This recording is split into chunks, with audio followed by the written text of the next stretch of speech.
Sabi ni Shay, how much ang penalty if na tax map then di pa kami nag-register even sa mayor's permit? Pop-up stall sa labas.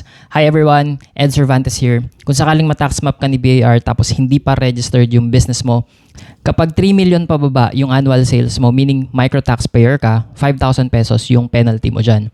Kapag naman 3 million to 20 million pesos yung annual sales mo, meaning small taxpayer ka, 15,000 pesos yung penalty dyan. Kapag naman more than 20 million yung annual sales mo, ang tawag sa'yo is medium to large taxpayer. Ang penalty dyan is 20,000 pesos. Now, aside from tax mapping, pwede rin malaman ni BIR kung unregistered pa yung business mo kung merong third-party reports, meaning merong kapitbahay mo or kung sino man yung nagsumbong na hindi pa registered yung business mo.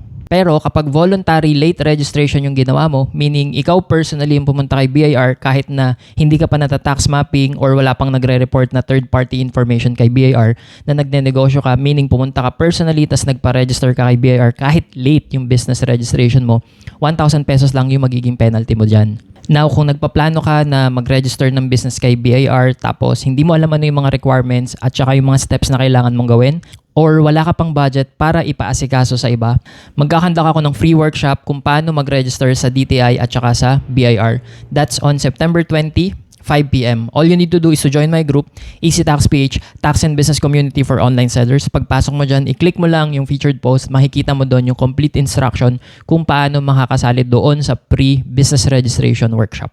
Kung meron kang question, you can comment them below and I hope yumaman po tayong lahat.